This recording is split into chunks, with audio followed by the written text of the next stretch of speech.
Call the Board of Trustees regular meeting Monday, August 3rd, 2015 at 7:30 to order. Please rise and join me in the pledge of allegiance. Pledge allegiance to the flag of the United States of America and to the republic for which it stands, one nation, under God, indivisible, with liberty and justice for all.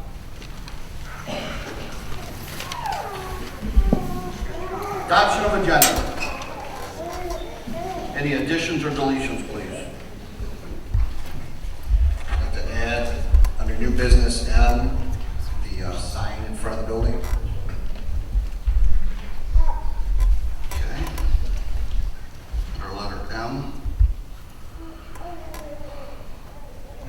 If we could also to expedite Mr. Monchak, I'd like to move letter K under letter D for a resolution for public inspection of records. Does that help you out, Mr. Monchak? Yes, where are we putting?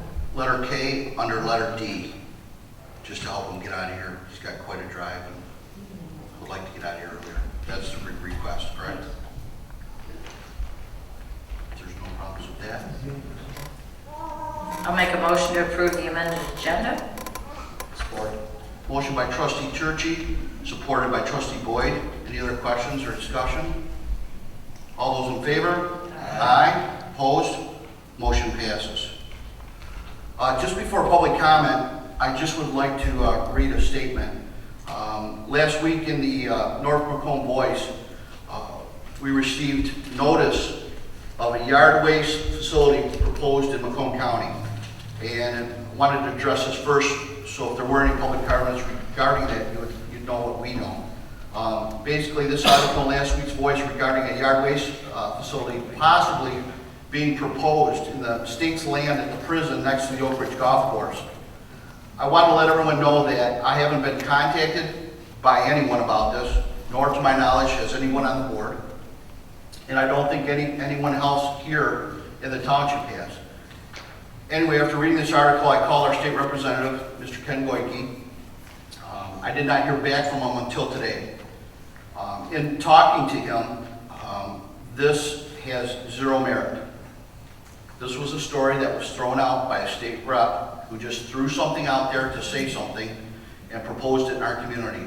This has zero merit, and we will take no action on this unless otherwise directed or otherwise informed by something like this. If we learn that the state's actually going to be serious about something like this, and I've already met with Attorney Jopik on this, we were very proactive right when we got the news on this. We won't play around, and we'll make sure we cover all the bases. But I want to let you know, I really don't want to give any more publicity to another negative in our community, and that's what this is, a negative that we don't need. And if I could talk to the state rep that threw this out and let him know that that's another business in Lenox Township that was put on the cover of this newspaper in a negative light. And these gentlemen have been fighting hard for the last 10 years after they went through a project near them that they had difficulty with, the economy, and still are tax-paying members of this township and try hard. And they have to book leagues a year in advance, and for a story to come out like this hurts their business, and it hurts the people that they employ in this community, and hurts us as a whole. So, very disappointed in that state rep, and his name is Pete Lucido. I'll state his name. Mr. Lucido never contacted me once or called me regarding this.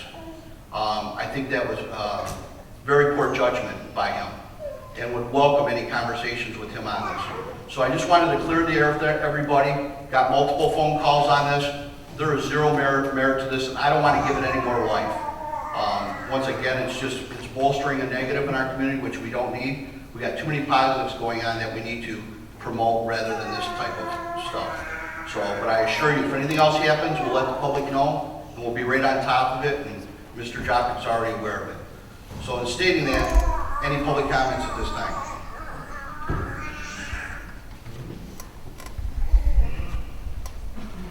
I'd just like to say the fire department did a great job Saturday night with their stakeout.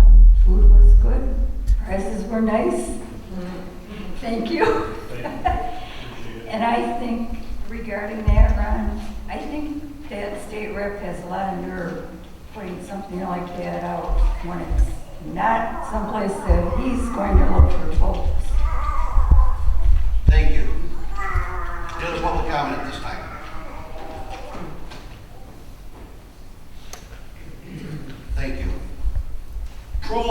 6/1 and 6/16, 2015.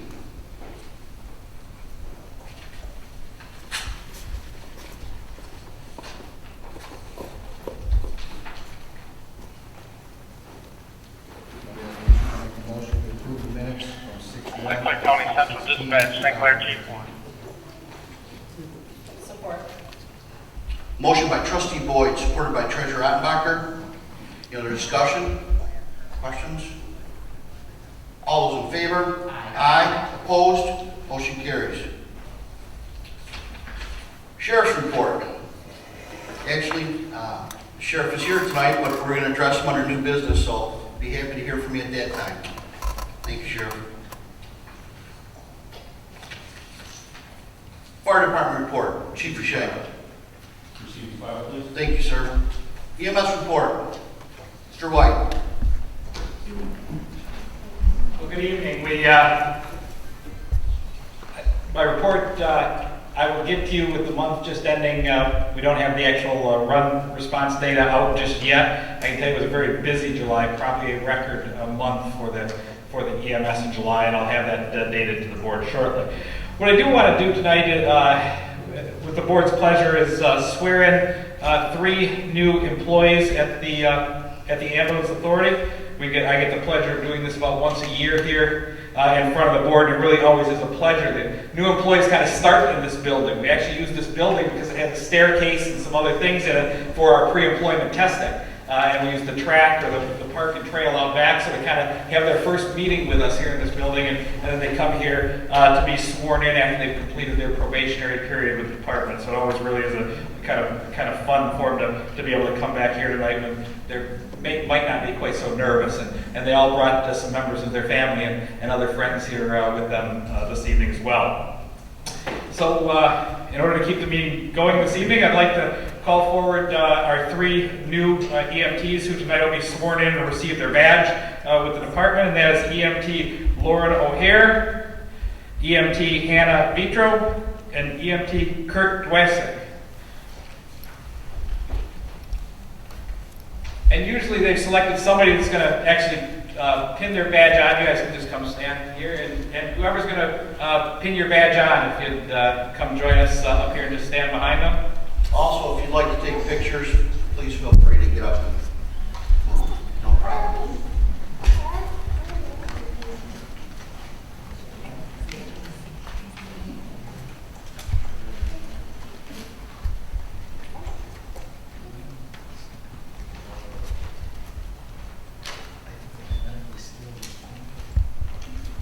Come right around here if you want. There you go. You got the best spot. Colleagues, I just ask that you raise your right hand and answer "I do" to the following questions.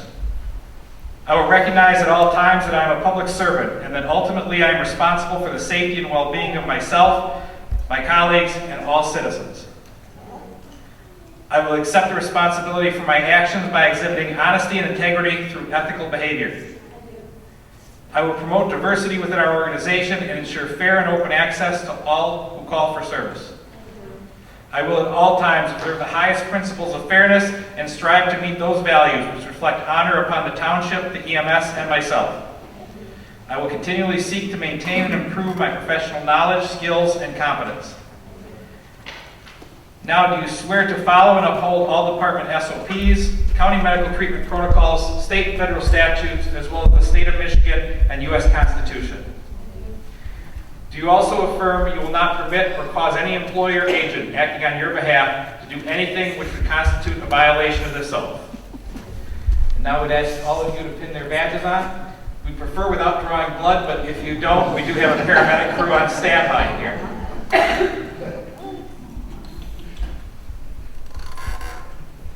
While they're doing that, I just want to take a quick minute and thank all the employees' families who came out and joined them this evening. This might be the largest group of family members and friends we've ever had at one of our swearing-ins, and we certainly appreciate you all taking time to come out and join us here this evening. Having said that, board member will probably reduce the size of your gallery here shortly after the presentation.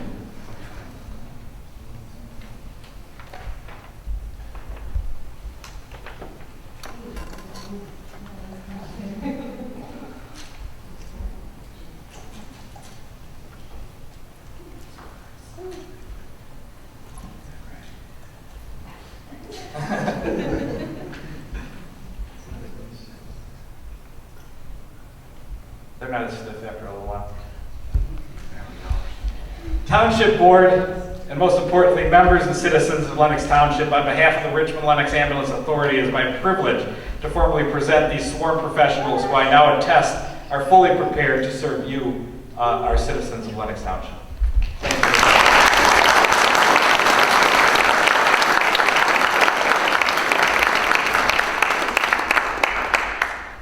That concludes my report this evening, Mr. Supervisor. Thank you very much, and welcome aboard.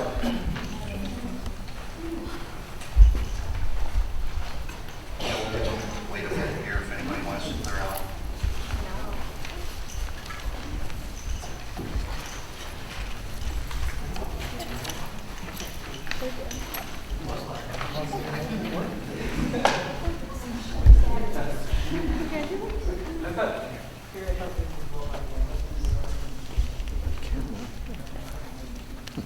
This TV.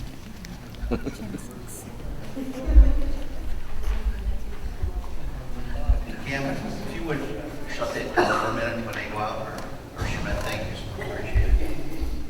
That way they can hang out there for a little while.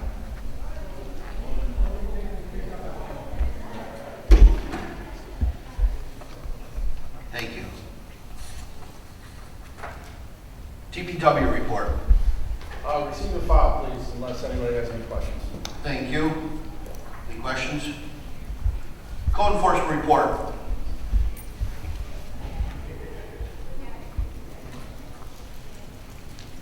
I have both the June and July Michigan Liquor Control Commission reports. Thank you. Assessing department report.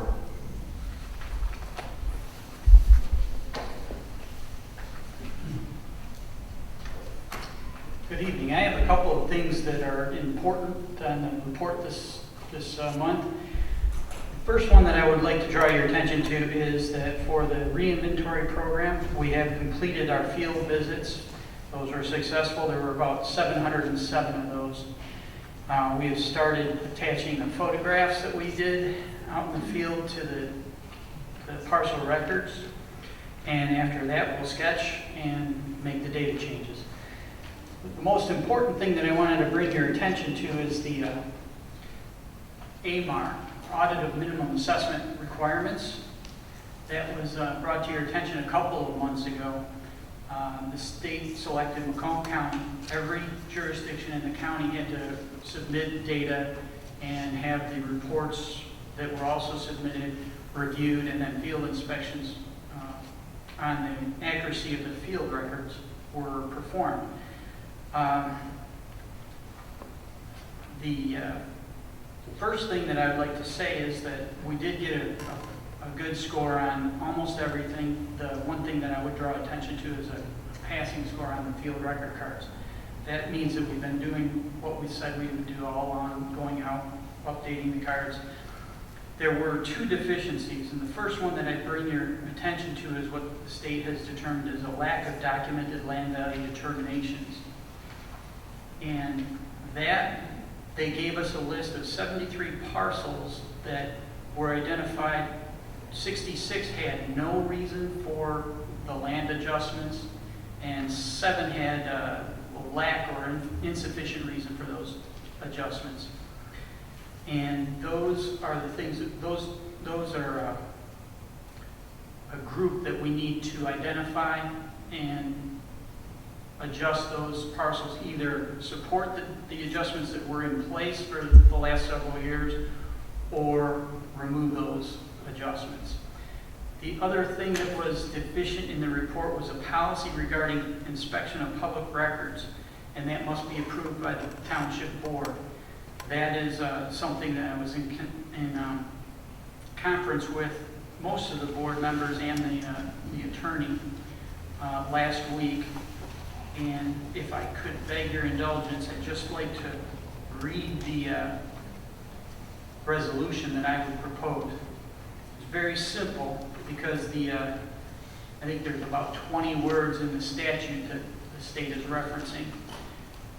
In regard to the inspection and copying of public assessment records, whereas the Lenox Township Board of Trustees desires to comply with the requirements of section MCL 211-10A, and whereas Lenox Township Board of Trustees desires to comply with the Michigan State Tax Commission requirements relating to the inspection and copying of public records. Now, therefore, be resolved. There are 3 sections. The first section is that the assessing department office hours are excluding holidays when the township office is closed Monday through Thursday, 8:30 a.m. till noon, and then 1 p.m. till 5 p.m. Section 2 is that the Lenox Township assessing records are available through the township website at www.lenoxtwp.org. Section 3 is that the township staff is available Monday through Thursday, 8:30 a.m. till noon and 1 till 5 at the township hall to assess with requests to review, copying, and inspection of assessment records. And number 4, the final one, the township assessments or records are available during normal township business hours for inspection and copying. There is no charge for copies of assessment records requested by the owner of the property. For copies requested by persons other than the property owner, a reasonable charge will be applied. All the township assessing information may be printed at the township website. That's the biggest, or that's the easiest of the 2 deficiencies that the state drew out. And if later on the agenda, that agenda item that we moved, if that is adopted, I feel, and I think the attorney feels, that that will satisfy the state's requirement. And then the second deficiency was the land value adjustments on several parcels.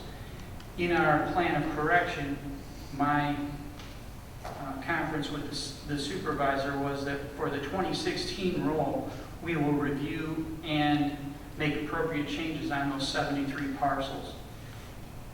And that would be communicated to the State Tax Commission through the supervisor by the August 28th deadline. So with that, Is there any questions for Mr. Boncheck? No, maybe just to clarify, for those in the audience, Tom and I talked quite a while on this earlier today. You can't go back and fix. It's not asking to go back and fix those 73. It's to make sure moving forward that that issue doesn't happen again, correct? yes, that is correct. Just to verify that. The review that the state performed was in the spring of this year, and it was on the 2014 assessment records and the 2014 database. The items that were looked at, there was a myriad of them, and we can share those with anybody that has questions. It's a public record. I included it as a part of the report. But the state's current practice is to identify deficiencies that they don't feel are significant. In my opinion, they don't feel those are significant to take the role from the community, but ask for a plan of correction. Your plan of correction is to revisit, I'm sorry, Attorney Jeff, you have to add to that. Go ahead, something's up. So your plan of action is to revisit these, For the 2016 assessment cycle and complete it for the 2016 assessment goal. and on these, were these hit because you didn't have the information down on them, or why did these get hit? The specifics were that there are 66 of the parcels had adjustments to the land value without any reason. In other words, there was a percentage applied, either positive or negative. Who's in charge of that? That was in play before we took over the assessment records. That those are adjustments that are typically carried over from year to year. An example would be proximity to a landfill. But they would have to be identified as having that reason. You know, it might be that there's on these 66, there was definitely no reason that the state found, and we could not find any substantiation for those adjustments. So that's what we need to do, is see if there was any type of adjustment that was legitimate. And you have to If attach it is- reasons to them now? Yes. Okay. They will follow up on this plan, And my estimation, it would probably be in about a year, because we only have 2 items. One, hopefully, will take care of this evening, and the other should be taken care of by February of next year. So in all practicality, we should be good to go this time next year. The state has selected their staff to follow up with these audits so far. Excellent. And they'll just send probably another letter very similar to this, asking for another meeting, showing that you've followed through with your plan of correction. And, you know, one of those things would be the ordinance, or not the ordinance, but the resolution. Okay. And then, you know, a list of those record cards that were addressed as having no reason or insufficient reason for the 2016 assessment cycle. Very good. Attorney General? Yes, I just want to make it clear to the board and to the public that the assessing records have always been accessible to the public at all Yes. times. Not just generally, but also under the Freedom of Information Act. And as many members of the public will recall, back in April, the board adopted a policy regarding the disclosure of public records under the amendments to the Freedom of Information Act, an extensive set of policy guidelines and procedures for making all the township's records accessible to the public, subject to the exceptions in the Freedom of Information Act. But the assessing records are not an exception. They would have been disclosed anyway. It was believed that the resolution adopting that policy would have been sufficient for the state, and that's what was submitted at the time, I believe. That is actually true. But it turns out they want what they want, which is apparently a separate standalone resolution specifically relating only to the assessing record. So it's, in a sense, it is duplicative, duplicating efforts, but in order to get this deficiency, as they call it, corrected, it's better to just take care of it the way they want it to be taken care of. It's not as though it wasn't already being done. And not at this meeting, but the next meeting too, I'd like to revisit, I know we have a $2 charge. With these new FOIA rules in place, those of us that did take the class, I am concerned about the charge through BSNA for non-resident charge for review of public records. So I would like to discuss that in the future. Just want to put it on your radar right now because the new FOIA laws have really changed everything. Well, my question had similar to do with that. I was just going to ask Attorney Jopik because it says a reasonable copy charge will apply. Do we have to specify what that charge is Well, in this resolution? can I speak to 1 second to that, Attorney Jopik?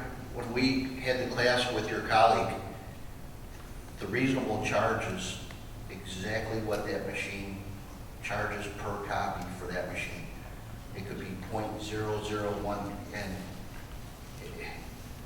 in reality, it's better just to say free on single information basis is what we came up with as a conclusion of the class. I think Chief Fouché will attest to that, myself, whoever, Deputy Supervisor, his big lesson in that class was most of the information We would spend more time trying to figure out cost here than what you we just, do. you know, unless it's some big, huge file. I was going to say, unless it's an exception, like a real estate comes in and says, I want the assessment record, or I want the record for this. The key we were told was anything that you can obtain under 15 minutes, Must give it free. Okay. Bar the cost of supplies, which is so minute per page. That's what. the So do we reason is. leave this in there and then just go by that standard, or do we have to specify in this resolution? I believe it's our call as far as the charge. What I considered that issue, and rather than put a specific charge and investigate that for this, what I tried to keep very simple resolution, my thought was that it says the reasonable charge will apply, and that would be set by the township board, and it may vary from time to time. So if I put a specific number in here, then when that fee changes, this resolution would have to be revisited. Basically, we do could charge whatever at the time the township is charging. Whatever is for appropriate. paperwork. Okay. Yes. Any other questions for Mr. Boncheck? The only thing I did want to mention, you mentioned the $2 charge, and I asked Steve to look into that. That is being charged by BSNA. It's not being charged by us. We don't get that money. BSNA does. And if we don't do the $2 charge, then we get a bill from BSNA for, and I forget what it was, but it was like $5,000 a year or something. Betty, do you remember? Wasn't it really a lot?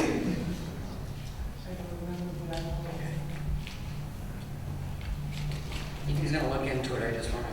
Yeah, I wanted to bring it up to make sure we're covered for future FOIA considerations.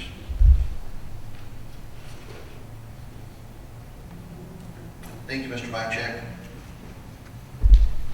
Engineers report, Mr. Safe. Good evening. I believe the board had a copy of my monthly report. Just to touch base on a couple of projects going on. We are having a pre-construction meeting tomorrow for the McLaren Medical Facility here at the Township Hall. And then on Wednesday, we have a plant pickup for the pathway rehabilitation project. I worked with Cam putting those plans together, and hopefully we'll get bids by next meeting and recommend a contractor to you. Other than that, if there are no more questions, receive a file, please. Any questions? Thank you, sir. Library report. Lenox Township Summer Reading 2015 programs. The library will host a library blowout, which includes a book sale, a new used sale, and features Joe Tacey and his duct tape presentation. The blowout will begin at noon and run until 3 p.m. During the month of August, we will continue our local hero systems series. Macomb County Sheriff Anthony Wickersham will be our featured guest, so you know. Sheriff Wickersham will talk about children's safety. He will be at the library from 5 o'clock to 6 o'clock on Tuesday, August 4th. There you go. Our movie and lunching program will continue on Monday, August 17th at 5:30 with a showing of the animated feature film Home. Thank you. Senior Center report.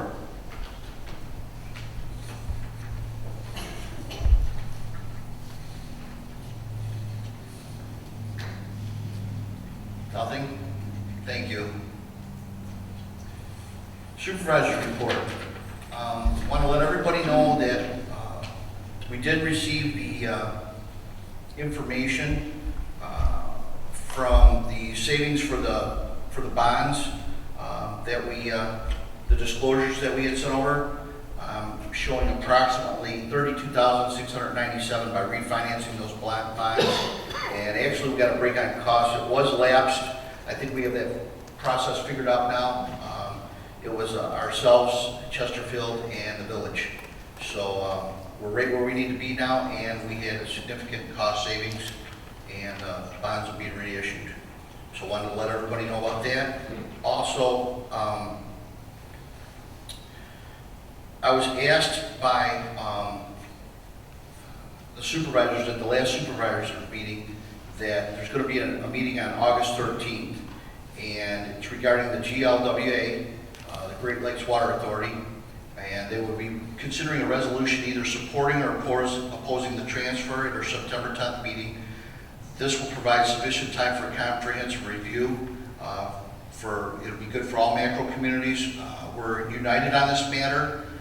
This means that the soonest you could consider this matter for consideration by the board, commissioner, council would be late September, October. So what they're asking for is basically not to sign anything at this time. They'd like to have this presentation with us and show a solid front in making a decision regarding this. So I want to make the board aware of this, and I will report to you the findings of those meetings at that time.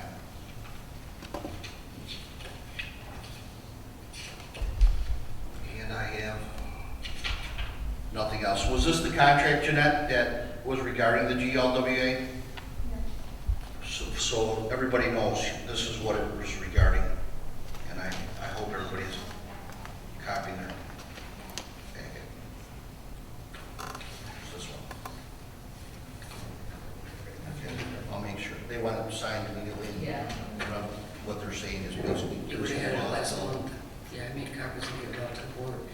last month. So everybody did get a copy? And then I probably got the last one back. Okay.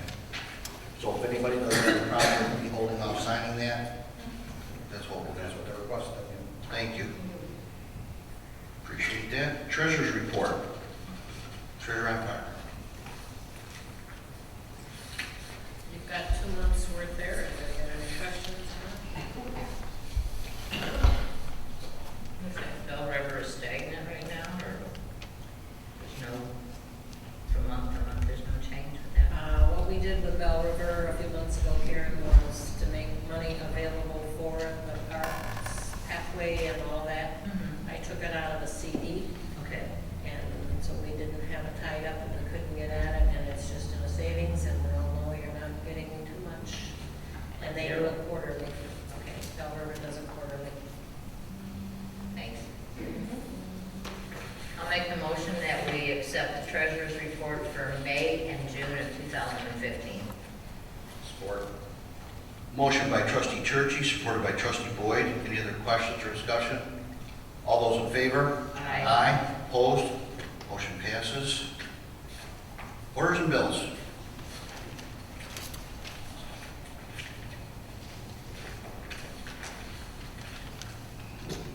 I removed number 48 because I did not have the bill, and then I was told that it's being looked at. So that's why it wasn't in the packet. I added a bill for Huron Engineering because they had called and said that it was missed on the last one. We really actually didn't ever have it, but she had sent me a copy of it. The new total is $244,987.86.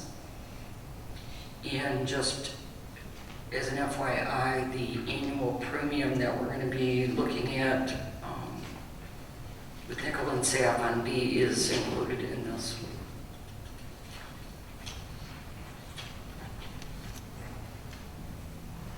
Make a motion to approve the orders and bills for $244,987.86. Support. Motion by trustee Boyd, supported by trustee Churchy. Any other questions? Deputy Clerk, roll call, please. Churchy? Aye. Boyd? Aye. Attenbacher? Aye. Keith? Aye. Trump? Aye. Motion passes. Trustees report. Trustee Churchy, please. Okay, a couple things, just so everybody knows, I'm not getting any of the emails or anything right now because last month my computer crashed and now I have to redo everything. So if there's something I need to get, just make a copy if you could, and put it in my box till I figure this thing out. The other thing, most of you know that where I was last week, some of you don't, but I was with about 80 other people. We do fundraising for Special Olympics of Michigan all year round. We're called the Water Warriors. And last Monday at 7 a.m., approximately 35 of us took off on jet skis, following 4 support boats, and we had land support along the way. We go in 5 days, 425 miles on our jet skis. The only thing we don't go out in is lightning, if we can help it. We had good and we had bad. We've got a great group of people. If anybody ever wants to join, a day, 2 days, the whole week, you'll never forget it. Because we meet with the Special Olympic athletes along the way. We give them rides. We do things with them. And at this point, with that many members, and only the riders are required to raise money, but at this point, we're over $100,000.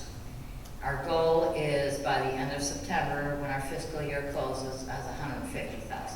And the way things are going, I think we're going to do it. So, like to join us, let me know. So, thank you very much. Okay, thank you. Trustee Boyd. A couple things. I missed this month's cable meeting. Sorry about that. But at the meeting before that, it was decided that the Village of New Haven, we would be filming their meetings, and they would be set on Channel 6. Did we do that last month? Did we start it? They're starting, it's next week, Tuesday, I believe, we're The first starting. meeting? Yep. So you'll be able to see the New Haven meetings on Channel 6 now also. Can you see them on YouTube, like you can see these? Yes. Yes. Right, yeah. How long Yep. does it take to get on YouTube? I watched these meetings, and they're usually very quick. It doesn't take long. Yeah, I've seen They move very fast, yeah. Well, they're supposed to be on within 5 days, I believe, but it's hit and miss. But usually within a week they're on. Right, and it actually goes on YouTube prior to going on the air on Channel 6, because it's easier to download it to that than to do all the process of getting it onto the air, so. Thank you. And the other thing is, I just want to throw it out there, and I think we should start discussing it next month, because I'm worried about the former township hall and it just sitting there and how bad it could potentially get. If we're going to do something, I think we should do something very, very soon. So I'm going to write up, I've been talking with the senior coordinator, and I went and talked with the city of Richmond about how they rent, and I know there's good and bad with that, but it's things we can talk about. But I'm going to write up stuff for next month, and I think if anybody else has any ideas, let's get them out there, because I think that building is just going to end up deteriorating away. If we're going to do anything, we should probably do something very soon. So I just want to throw out there. Okay. That is all I have. Okay, thank you very much. Clerk's report. The only thing I have is we were given notice that there will be a November election this year. There's been some stuff in the news for other statewide issues as well, but right now there will be a school election for Armada. Okay, thank you. Make a motion to receive and file all reports. Support. Thank you. Motion by trustee Churchy, supported by trustee Boyd. Any other questions or discussion? All those in favor? Aye. Opposed? Motion passes.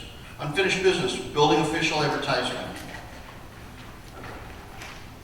I can start this out. We had I think a very productive meeting. Myself, Treasurer Ottenbacher, Deputy Ventimiglia, and Shannon Komorowski.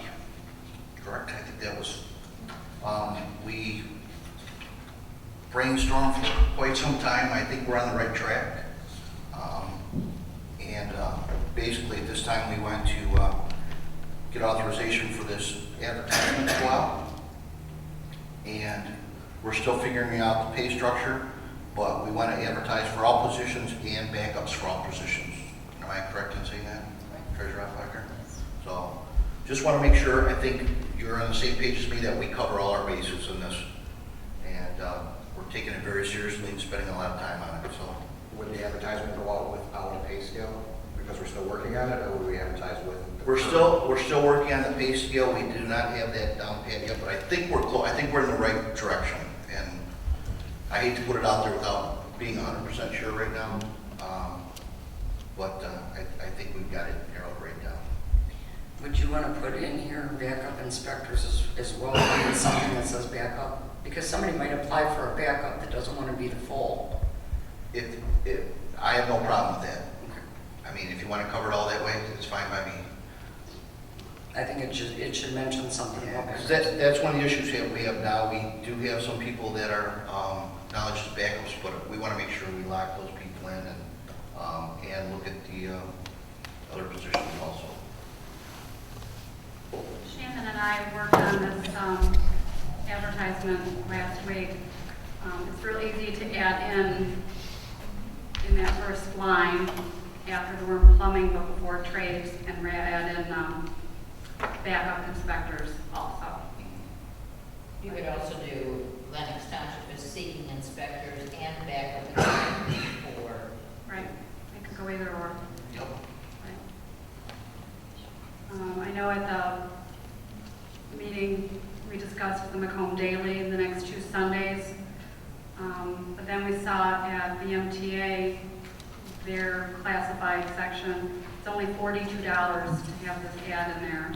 I still think the Macomb Daily also. I would agree, I would say But both. we found another alternative source too that would be pretty cheap to run it in also, so we cover all our bases that way. There's a lot of people check either the MML or the MTA Yep. for classifieds without looking in the paper, or vice versa.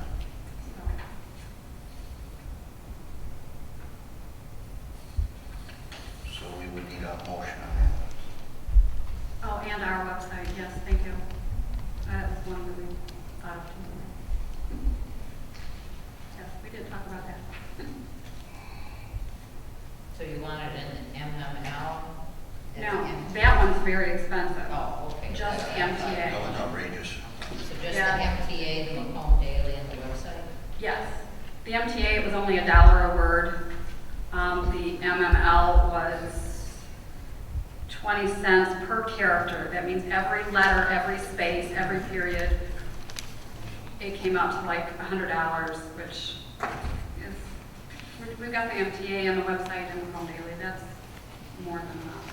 We're not doing the voice. I think the phone daily is enough. Whatever. I always like the voice is very far reaching because of all the communities. You know, it's a one-time expense that we're not gonna have to do for quite some time, so it would cover everything. It would be a cover-all if we did that. And it would be in classified, not under legal. It would not hurt us. I'll make the motion that we place the ad for a part-time inspector needed in the MTA, with the MTA, Macomb Daily, The Voice, and on our website. Support. Motion by trustee Churchy, supported by treasurer Attenbacher. Any other discussion, questions? Adding backup. Adding that up, yes.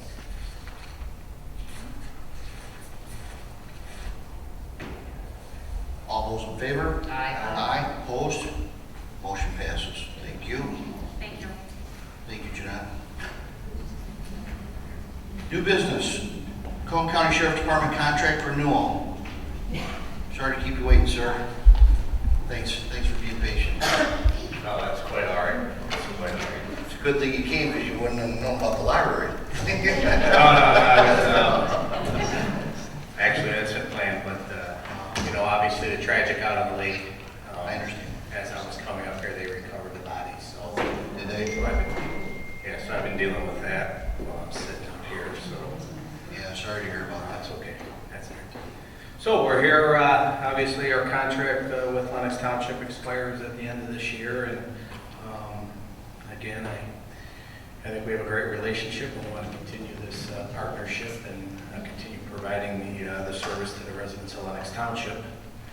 I think we sent you the financials that we received from our finance, and it's looks like a modest increase of right around 1%. And what we feel that the increase is on the wage side, because the unions are going to get a 2% increase in 2016, and then they'll be up for contract negotiations in 17 and 18. Our corporation council also has looked at the format aspect of the contract itself, the intent and all of the requirements and things will stay the same, but it's going to be formatted a little different than what you're used to, and you'll be getting that shortly from Captain Roberts. And with that, I'd entertain any questions. Anybody have any questions for Sheriff? It's kind of like for anybody who can answer this. I don't know if I read it somewhere or heard it somewhere. Someone from New Haven suggested combining their cars with ours and working a contract that way. Was that ever discussed or? Not to my knowledge, but I can tell you our cars are kind of combined, because what we get with New Haven having the sheriff is that our guys get automatic backup and vice versa, and we have a larger presence over here now due to having them in both communities. Correct. We also have, we have two what we call county cars that are up in the north end that take care of the 4 townships that don't have contracts on each shift. And our model is basically we try and keep the Lenox car at Lenox and the New Haven car in New Haven. And if a backup is needed, then we draw on those county cars to augment your deputy and the New Haven deputy. But there are times when you'll help out New Haven and they'll help out you. Any talk with that? Nobody's contacted me. Yeah, I from don't the village remember at all. where I saw it or heard it, but it was, just one of those things. Really? Oh, okay. Well, that was actually an email stating doing something other than, doing something together other than. Okay. And it was an email that everybody, we all got. Yeah. This is keeping the same numbers that we have now. Yeah, this would be for the 4.2 24/7 coverage. Yeah, just, If And you're I just interested wanted in that, I increasing. wanted that for the public to, you know, it's for the same services that Yeah. we're receiving today. I did a kind of a cost analysis because this gives by the year. The total increase was $435 a month, so, in the first year, so. Like you said, I did, yeah, computed to 1% for the first year. Yeah, for the first year. 1% increase. and for those in the audience, we currently pay $49,985 per month for the sheriff presence, and it's going up to $50,420. Correct. You had one question, yes, sir?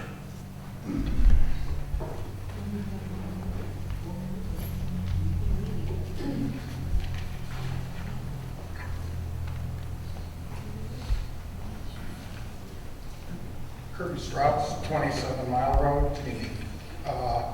Before you do this, we've had a lot of problems out there on 27. And every time you call for a deputy, they come out there, not one ticket, not one thing is ever done. Last time, one of the residents called for just a property damage by an individual. He was threatened to be arrested. They told him that he had no right requesting an accident report, being it wasn't his crops. It was his property, but not his crops, which is ridiculous. We were also told that there's no such thing as trespassing. Another thing we were told, that there's no way that they can enforce a speed limit on that road, no matter what. I think this is kind of ridiculous. You spend this kind of money, and the deputies you get out there don't care. They won't take a report, they don't care. It's almost like you're doing a hindrance to them by calling them. So I think you should, before you sign this and say it's okay, I think you should go out and talk to residents out there first. Thank you. And if you call the sheriff, try calling you 4 or 5 times, nobody ever responds back. So. Have you taken down the names of these individuals that have refused to service you at any No, time? I haven't. One time it was one from New Haven. The other time the deputy that's usually out there said, well, he's just a fill-in. So if this is what you're getting is just a fill-in, why should you pay that kind of money for it? One thing I would suggest, if you ever have any of these types of issues in the future, that you contact us right away and take down the information. Who did you see? What time of day it was? That way we can pass that information on, because I have not received any of these types of complaints. This way it helps us, because we do get people that say things that... Well, I personally have caught people breaking into my barn across the street. One time the deputy yelled at me that I'm not allowed to block the driveway to keep him in there. They bitched at me for doing it. They yelled at me for doing it. The other time, you're not allowed to follow them to get a plate number. What are you supposed to do? Just let them go and that's it? I mean, it is kind of ridiculous. And before, like I said, go out and talk to the residents and you'll find out a totally different story. Thank you. Thank you. Well, obviously, I would hope that I have a chance to respond to these type of accusations on the agency. And again, I take all the calls. My people, they give me the calls. You know, I should come right over here and you can have my cell phone number, sir. And if my deputies don't take care of business, you give me a call. I need 24 hours a day. I answer the phone. I can say... We have we also, for the citizens, we have a website. Complaints come in all the time. There, everyone is looked at. Everyone is answered in a timely fashion. For somebody to say don't follow a vehicle, I would find that hard to believe, because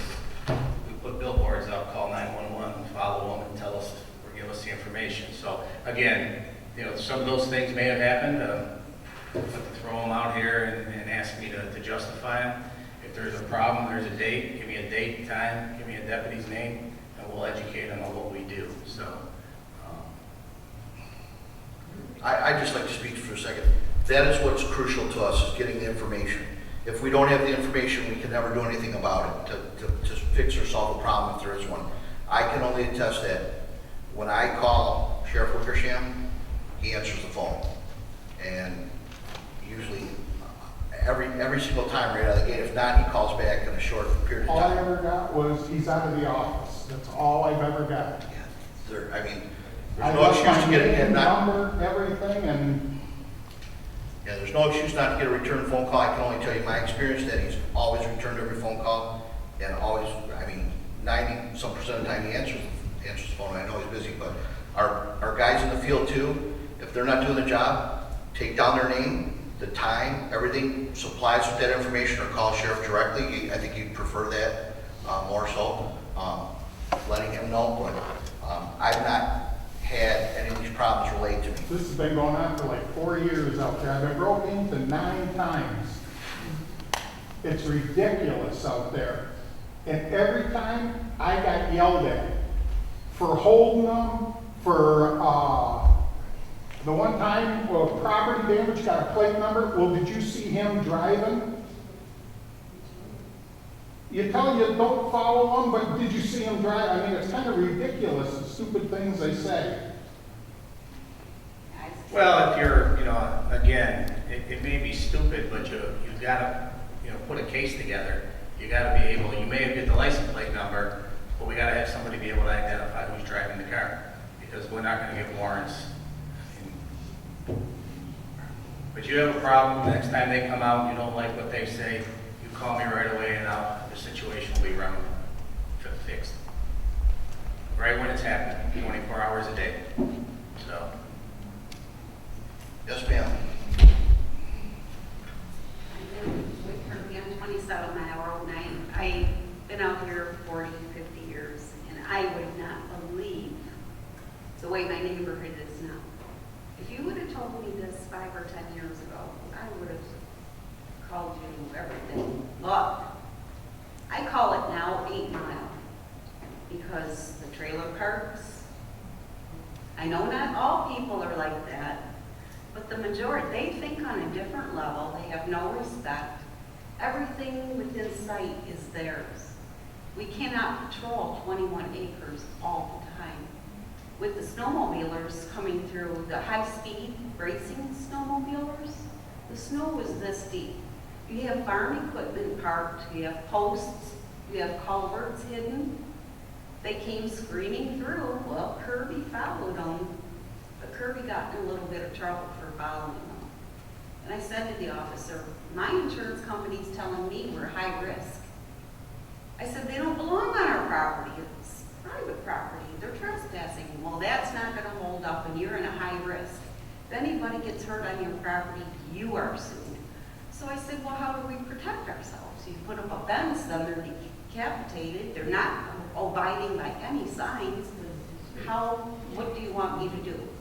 Well, when these kids dumped the snowmobiles and the weather got good, they all got on four-wheelers, monster trucks, dirt bikes, mini bikes, and they've torn our neighborhood up. We are not the only people that have complained. They cut the golf course fence, and I had just been going, I think, Mom's, and I passed the officer, a regular officer, and he said, can you show me? Kirby told me what happened out here, and by then the golf course was wondering, how did they do all this damage? Well, we found where they cut the fence and went on from 27 Mile Road and destroyed the golf course. So the officer says to me, will you show me where they cut the fence? And I said, oh yeah. So I walked Kirby, we found it, and I showed the officer. So as we were walking, we were talking, and the officer says, there's not much you can do for one thing, and that's why you pay insurance. And I said, but when you have to turn in a claim, first you try to duct tape it. You don't want to turn in a claim because your premium's going to go up. So he said, well, you know, then it's time to change insurance companies. And I said, but I tried that, and we had wind damage like 12 years ago. The new company, I was just in the new office getting an estimate, and they said, oh, you've already had a roof replaced. So I said to the officer, well, that theory doesn't work, change insurance companies. And then he just kind of said, well, yeah, all those computers are kind of hooked together.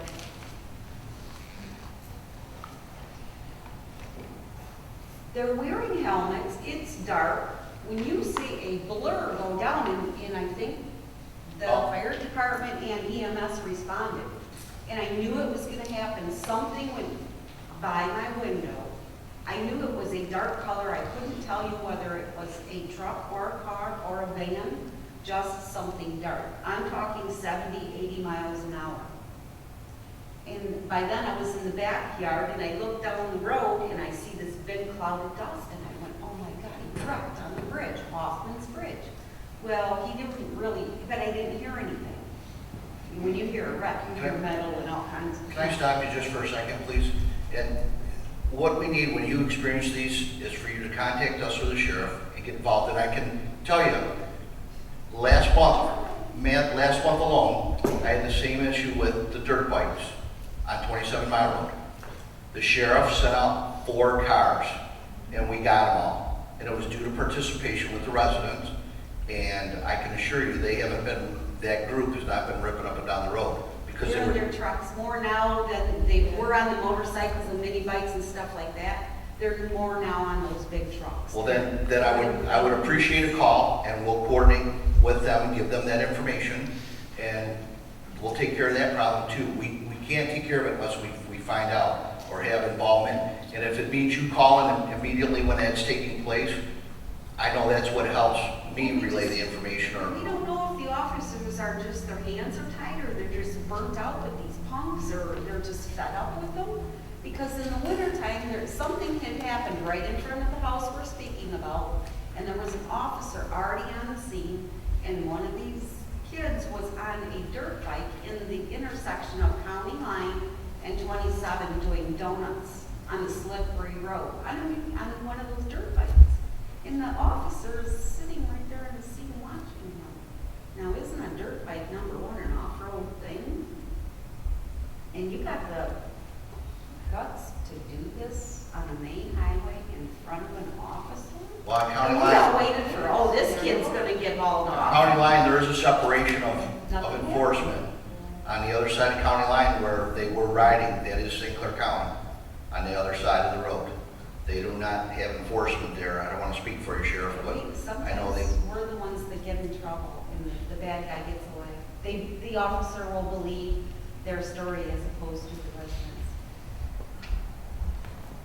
When they got in Kirby's grandma's house, they didn't want to write the report. They said there was no trespassing in Kirby. Well, you can't prove they were in the house. Kirby said, look at the floor. You look at the floor at an angle, and there was their wet footprints. And there's these kids.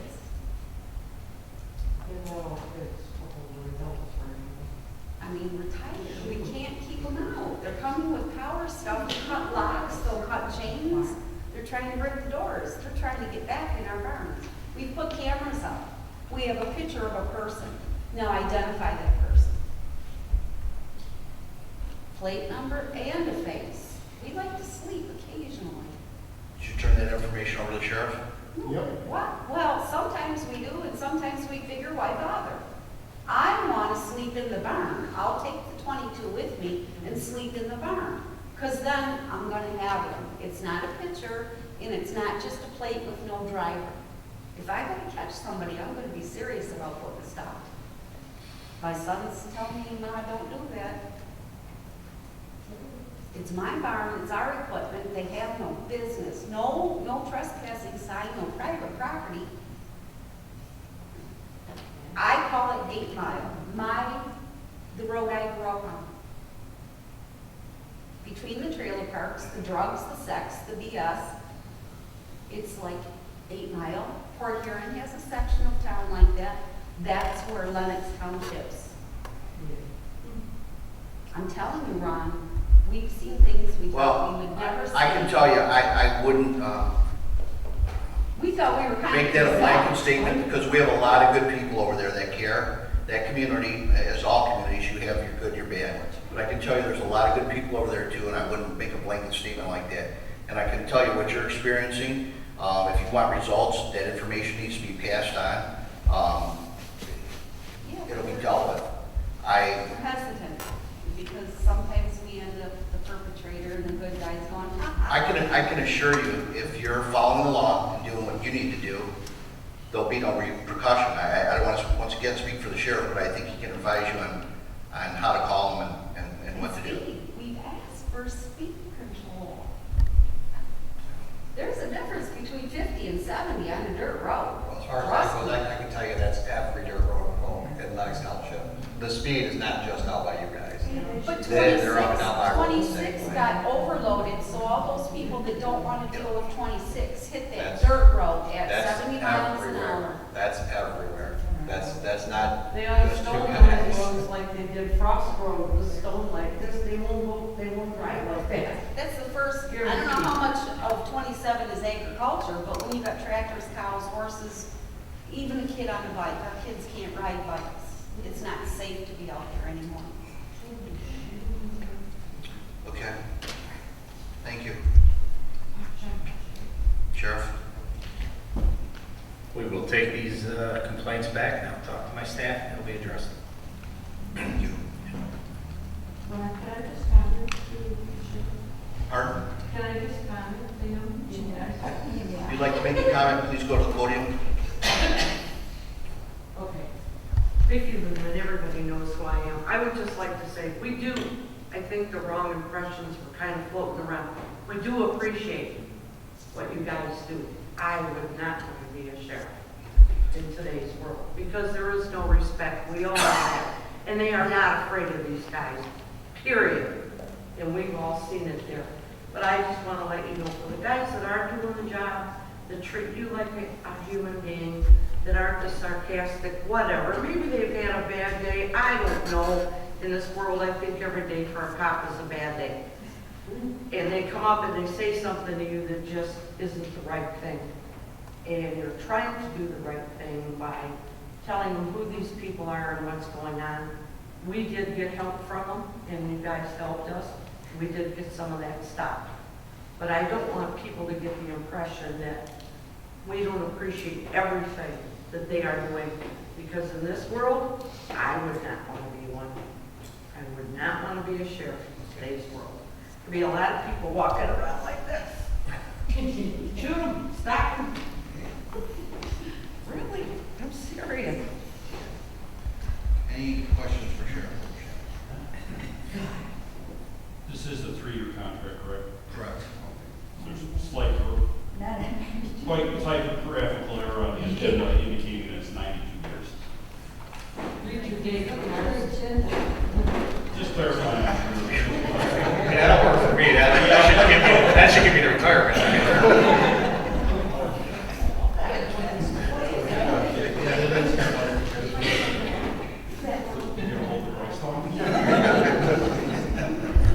It's a sale, that's what we got going now.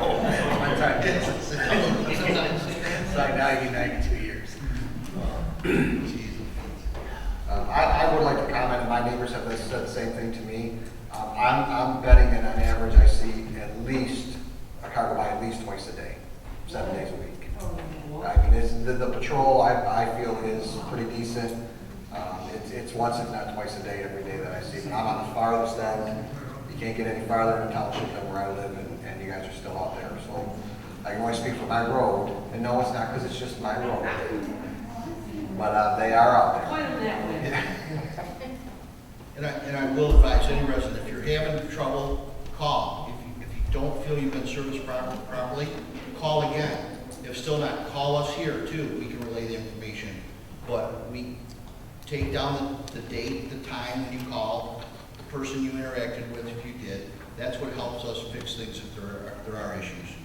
So. And same thing on the website, MacombSheriff.com. There's email the sheriff, and we get 20, 30 a day, people that, all hours of the night, that if they had an issue with a deputy or an officer or any interaction, whether positive or negative, it's sent through the email. I see every every one of those. I mean, I may not answer everyone. They will go to my staff, because that's all I'd be doing is answering telephone calls and emails, but we address it. So if somebody came out and you didn't like the way that it was being handled, you know, you can call right away and ask for a supervisor, you can email, and I can guarantee you that we will call back. Do your deputies carry cards with their names on them? Yep.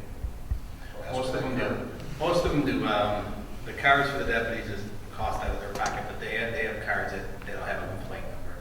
And by policy, they have to give you their name and badge number, and everybody has a name tag. And again, a lot of the interactions, we have the videos in the cars, and we'll be moving to body cameras. So those interactions we're going to have, if somebody comes up and you're going to say one thing and they may say another, I'm just going to start looking at videos, and we'll have the truth there. So. Just to reiterate, kind of what Mickey said, that in this day and age, some of the generations have no respect for the law enforcement. Example, on Friday when we were coming down the St. Clair River on our machines, we are escorted by the St. Clair County Marine Patrol. It's one of the only times I'm behind the lights instead of in front of them. But anyway, we were riding, and I happened to move over near the shore, and I usually ride to the left of my daughter. At this point, a speedboat went right through our group with 35 people on machines, 4 support boats, and the sheriff's right ahead of them. Almost took my daughter out. The sheriff pulled him over right away, and the guy started cussing her out. So I think he's going to get something in the mail because she has his number. So yeah, the respect is not there. So unfortunately, right, you don't want to be a sheriff nowadays. But mine is a technical matter, so I want to finish on all of them. Any other comments? You remember me about the fireworks? Okay. That was just a couple months ago. I called, I had enough of it. And they responded, and I haven't heard any noise since, so it must work. Okay.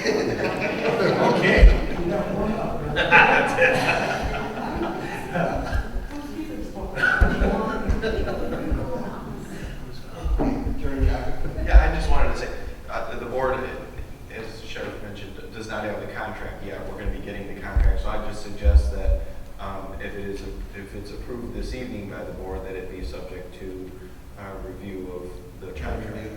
Yes. Would you recommend that, or recommending just waiting until we get the contract to? No, it sounds like it's just a reformatting of it, and I'll just confirm that that's the case, because it's been reviewed previously. So if there's any substantive changes. Be the same contract, just different numbers, correct? It's different numbers, and actually I have a draft of it that I received from Corporation Counsel today, and again, just one little item that needs to be taken out, because again, we deal with different communities, and there's a parking enforcement thing, but that relates to the city of Mount Clemens and their metered parking. So you should have a copy by this week to review.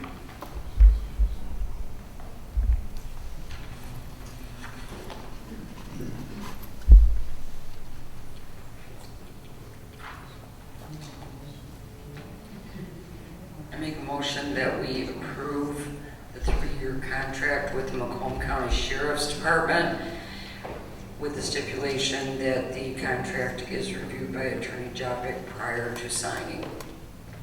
Support. Motion by Clerk Keith, supported by Trustee Churchy. Any other questions or discussions?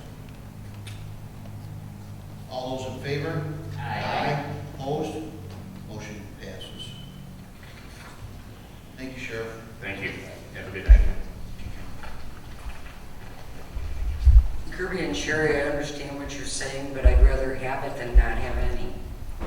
I understand that, it's just that it's been ridiculous, that's all. Nickel and Saff Incorporated Insurance Renewal Proposal. Mr. Saff, thank you for waiting, sir. Appreciate it. Good to see you.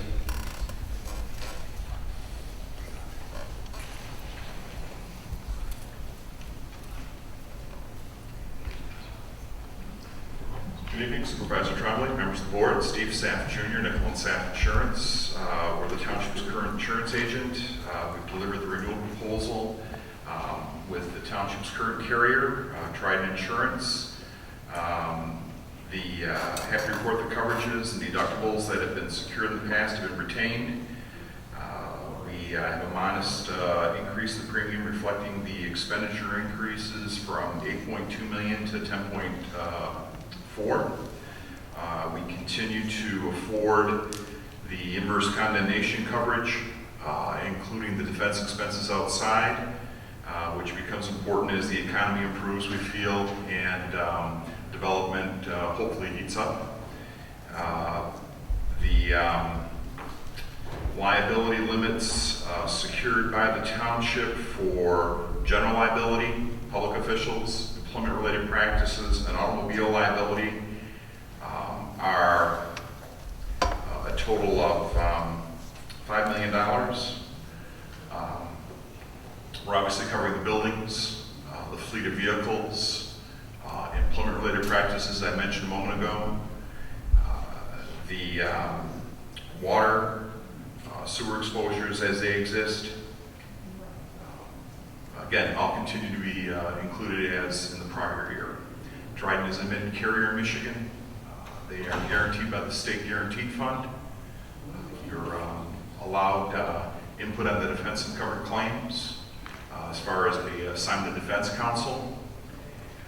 And two issues. I don't know if you've got a separate item on the agenda to discuss the question about inventory, the question about equipment. Is that a separate item, Jeanette? Or? Okay, then I'll defer to that until later. There was comment asked about the Old Township Hall, the Senior Center, again as a vacant structure for another year without any activity being taken. It's on the radar with the insurance company. They're interested in knowing what the plan is for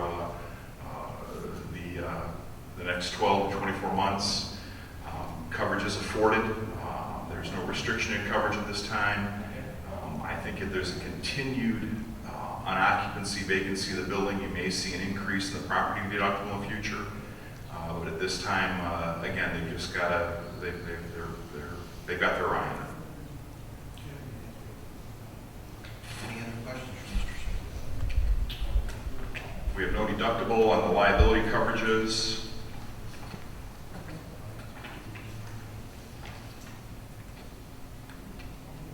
This obviously covers the fire department also.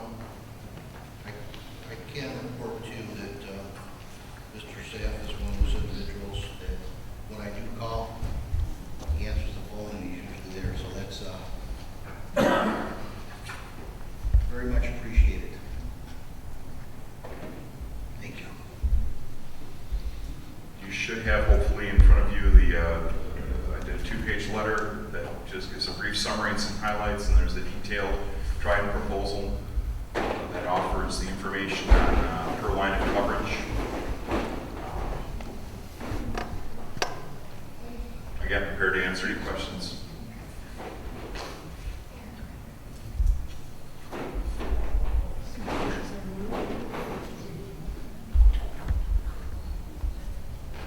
Questions? Make a motion to approve the proposal, renewal proposal through Nickel and Saff for insurance. Support. Motion by Trustee Boyd, supported by Clerk Keith. Any other questions or discussion? All those in favor? Aye. Opposed? Motion passes. Thank you very much. Mr. Saff. Have a good evening. Fixed asset inventory report request.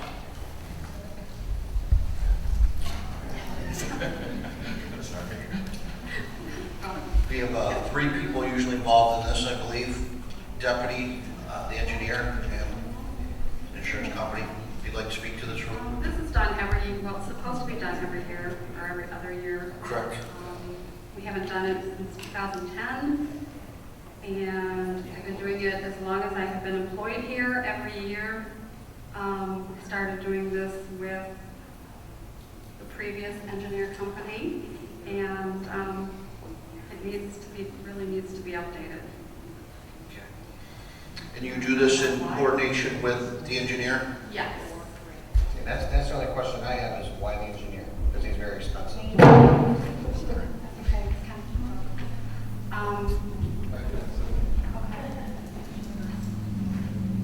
To answer your question, Chris, we had a CPA on staff when I was up in Spalding, New Decker, and we started doing this asset inventory every year. And since I left Spalding, we continued doing the same report. That's why I started with the engineering company. But by all means, if you want to move it to your CPA or insurance company, feel free. I'm actually talking about the physically going through the building. I'm assuming that's what we're talking about, where we put the labels on last time and Yes. log everything. I mean, I don't understand why we can't just have office staff do that. Yeah, that task is related I mean, to the... that would be way cheaper. Yeah. I have all the tags, everything's in my office. Right. You know, and I do all that. Med does the part where he gets my list and then compiles everything into the report. Yeah, he does it go around. Yeah, the procedure is we have a list of inventory, and I send it to the three departments, the fire, the supervisor deputy, and the DPW, and they compile their own updates, and they send all that information back to me, and then we go through the assessment and produce the report. So I actually don't walk around and tag all your equipment. That makes me feel better. But I'm just wondering, can it Mr. be Sale. done in the house? I'm just thinking saving money is all. I mean, if it can't, if we have to have a CPA, then we have to. But Mr. Saff had something too he wanted to add. What we're seeking from an insurance perspective, which I think is probably the most valuable use of this tool for the board, is that you're securing insurance that reflects a dollar amount of coverage for buildings, for the fixed contents within the buildings, mobile equipment that is taken from location to location, and your vehicles. So the buildings and the vehicles, we've got our arms around. We can track those, and it's pretty easy to tell if Chief Fouché has picked up another vehicle or not. We're getting that information. What becomes difficult for us to get our arms around is the change in the inventory of your contents and the equipment that services the fire department or services DPW. That equipment that may come and go in some fashion. It's important to have a handle on that so we have an appropriate valuation. What we often find when a community hasn't done this over a number of years, communities are real good about adding coverage, telling us when they bought something, but they're not too diligent about taking things off. So we get a situation where we've got $400,000 in this building currently on a policy, and we get down to the brass tacks and we end up with $300,000. So it's important to go through and secure that inventory. Whether you hire an independent contractor or you deal with your employed staff, it's going to be a time and expense. And you're going to take away or detract from other duties that have to be performed. It's just a matter of where you crack the egg on what side of the pan. Mr. Safe, how many years have you been doing this? Wow. At least 10 years. Since 05, I was given gotta be 15 years. When we stopped at 2010, George, probably 10 years. remember George Nichols? Yeah. He used to go through it with me, or I with him. Really takes How long? a day, 2 days to finish. He's been doing it. I feel very comfortable him doing it. He knows what he's doing. Well, I have a problem with his ability to do it. It's my usual thing, money. Sure. It's I expensive. understand. We're trying to save a little bit. But yeah, I can understand now you're saying, because it can bring our premiums way down, it makes sense to spend a little extra. So I feel a little better about it. It's done correctly.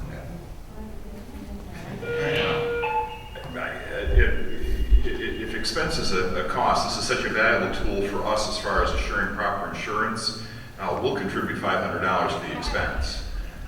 have no qualms about that at all, because that takes a lot of pressure off my back. I don't want to be standing here or standing in Chief Boucher's office trying to figure out why something wasn't covered when you all knew it was there, but I didn't. So if there's I think I've got authorization. I don't think the senior member of the firm will beat me up too much, but You've got a little one. Nickel and Saf will go on record of contributing $500 to offset the expense for the update. Great. That does make me feel better. Saying that, is there any other questions regarding this? We can go ahead and get it done. Motion made. I'll make a motion to allow the fixed asset inventory report to be done through the supervisor's office. I guess that's the best way to word it, as has been done previously. With the use of the deputy supervisor and the engineer, correct? Yes. Support. And the $500 donation. Motion by Trustee Boyd, supported by Clerk Keith. Discussion? You have a question? I can go there, but deputy director is doing this during her normal business hours, and so she's not paid extra. No. But Samantha is paid engineering. He'll be paid for his time. For inventory. She's going to be doing the majority of the inventory. He's going to be doing the cost analysis. Okay. And I think our big thing that made me feel a little better, and I didn't realize it, you're talking the building value, vehicle values, that's way above Contents what and everything. our employees can And do. his knowledge is greatly. Right, yeah. And ultimately, it's hopefully going to save us money in our insurance premiums. Got it. That's our goal. Okay. Okay. Any other discussion? All those in favor? Aye. Opposed? Motion passes. Thank you.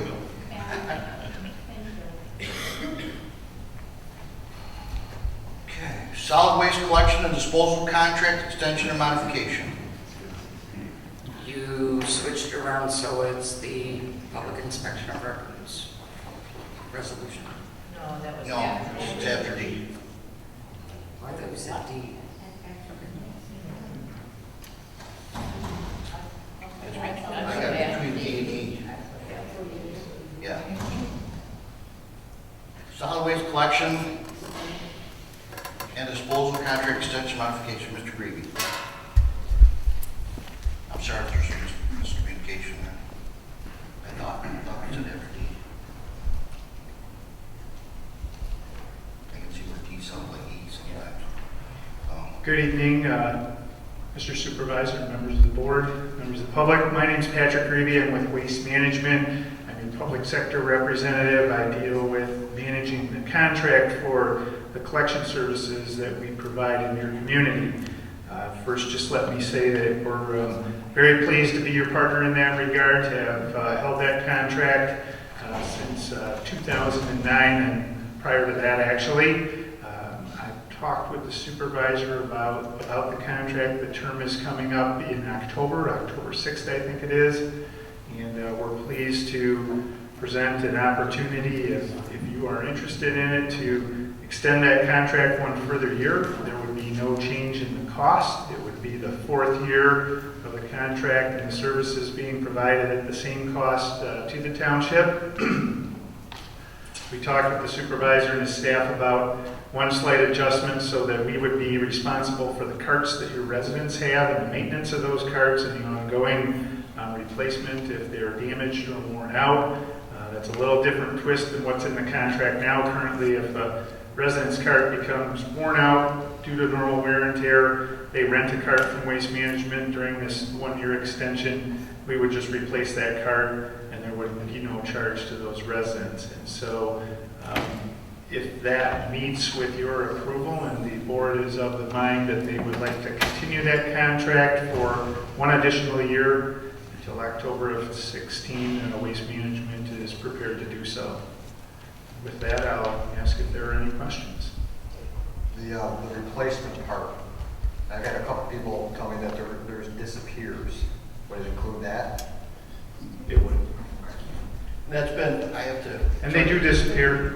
It's one of the features of 3 doors down, somebody has 3 of them. of a select number of our cards, they seem to disappear. Not to make light of it, but that does happen, unfortunately. Broken wheels, broken lids, whatever, now it's covered and it'll be replaced, and that's one less burden that a resident has to. And I know I've heard people say they don't like when they come up and expect to get a new one and you tell them it's gonna cost, they don't like that, so I think that's a good thing. I mean, there are rare instances where it's obvious that, Junior backed over it with the truck because it's under the truck when you get there, but suffice it to say, within most instances, we're going to replace the cart.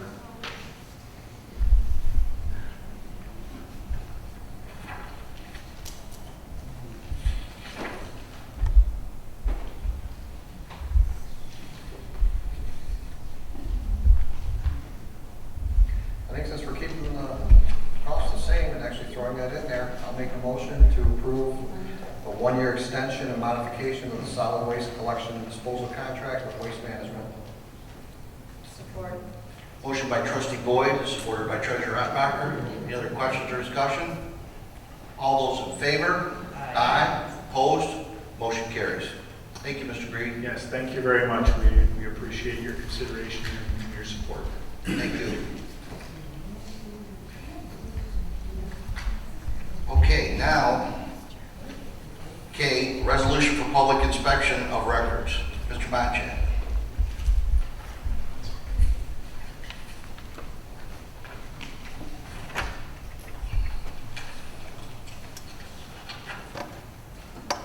Yes, sir. You pretty much laid that all out to us already, so. As I we basically mentioned just- in the assessor's report, Yep. one of the deficiencies from the state of Michigan's review or audit of the department was a lack of board authorized policy regarding inspection and copying of public assessment record. And then I read the proposed resolution previously. So, Do you need to attach a number to this first? Clerk Keith? I make a motion that we approve resolution 2015-5, Assessor's Office policy regarding inspection and copying of assessment records, as read to us earlier in the evening by Tom Manchak. Support. Motion by Clerk Keith, supported by Trustee Turchi. Any other question or discussion? All those in favor? Aye. Aye. Opposed? Resolution passes. Thank you. Thank you. Thank you, Mr. Manchak. Appreciate you staying this late. Oh, one other thing? Yes, please. Thank you, sir. Appreciate it. Okay. And letter E, Friends of Wetzel State Recreation Area Mansion Grant Funding Request. Mr. Jeanette, appreciate you waiting all night. Thank you, sir. You have some information for us? Thank you. Okay. Got enough? Okay.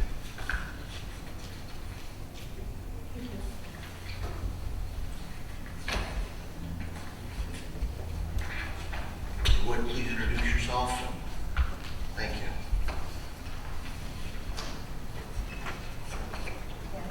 First, I'd like to thank the board for allowing me to speak tonight. My name is Mike Jeanette. I'm currently the president of Friends of Wetzel State Recreation Area. That area happens to be the largest piece of public land in Macomb County.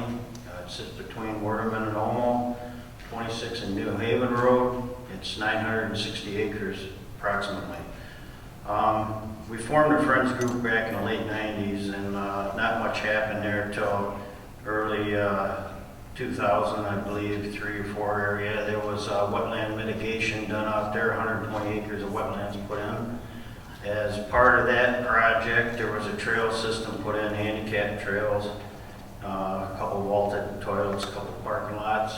Park was looking really nice, and it's starting to be used by a lot of people. We conducted field trips, school field trips every year out there, and people were enjoying it, and now it's being taken over by invasives. My concern the last couple of years has been phragmites around the wetlands areas because it's taken over. You can't even see the ponds anymore. one of our partners in this project, St. Clair Tour Club, they do field trials out there. I went out there last year to watch and I couldn't even see anything. I mean, you hear the dog jump in the water, but you couldn't see nothing. So I approached Terry McFadden, who happens to be our biologist from the DNR for this area. As you will see in the information I gave you, there's a section that's got the DNR stamp on it. That is his proposal he put together. I met with him. The way I approached this to begin with is I got local conservation groups to go in with me and go and sit down with Terry and see what we could do about that problem. He drew up that plan and showed the areas that were, the worst, and down from there. Through that process, I started to get some estimates on what it would take to have a contractor do it, because I felt it was beyond volunteer capability. So I went through a contractor, got a price. I was in the process of getting money together to try to take care of the issue ourselves. In the meantime, Terry came to me with getting involved with the grant application through the state of Michigan. Through the general fund, there's been some money allocated towards invasive control in the state of Michigan. What they're doing at the present time, they just started this last year, and they are setting up what they call CISMAs, which are Cooperative Invasive Species Management Areas. The one for this area is the Lake St. Clair Collaborative Invasive Species Organization, and if you see in the one section there that shows everyone that's involved in it, you'll see that most of the people applying for this grant are municipalities, from Chesterfield to Shelby, Macomb County's a lot of involvement in it, and the grant money is a minimum of $25,000, a maximum of $400,000. So naturally, the St. Clair Collaborative is going for the full amount of $400,000. I was encouraged to be a part of that. I came to Supervisor Trombley a few weeks back. Want to know if, being most of the park is in Lenox Township, if I could have some support as far as meeting our matching obligation. Since that time, we have turned in part 1 of our application for the grant. So that information has been turned in at this point. If we are accepted in this stage, there'll be a final application in October. The decision will be made in January. I would like to be considered for possible future support on it. Like I say, right now the grant has been submitted, and we'll see where it goes from there. And that kind of brings you up to date on things, and if you have any questions, I'll be happy to answer them. Any questions for Mr. John? So you're looking for, when it comes down to the grant time when it's approved, are you looking for financial support, or like just for us to sign a petition? Well, I actually was looking for financial support to meet the 10% matching. At this point, I'm going in involved with St. Clair Collaborative, which is all the municipalities in the county basically. They're going for, like I say, their project is over $600,000, and they got over $260,000 in matching, because you can only, the max is $400,000. So they got a bigger project going than just the $400,000 they may get out of the grant, and they already have that much matching. So, Mike, did you have a guesstimate number for us, approximately? Did you have a guesstimate number kind of for us? Well, here's what I did is through my getting my estimates from contractors, I actually applied for $18,000 grant, and they came back to me. I'm a part of their grant application, and they come back to me with a support of $10,000 at this time, because obviously they got a lot of areas they want to address. So, and I have matching at this point of $4,000. So my total right now, if I get the 10, it'll be 14,000 to go out there. And basically they have to go spray it with herbicide. And the contractor, what he's gonna do is spray it in the fall, cut it in the winter, and then follow-up spray in the spring on whatever comes back. As part of this grant program is it's very important that it is monitored before, after, what was involved in it. We have a lot of in-kind help that's coming through the conservation groups, with volunteers and machinery, that type of thing, to help with the cutting and that type of thing.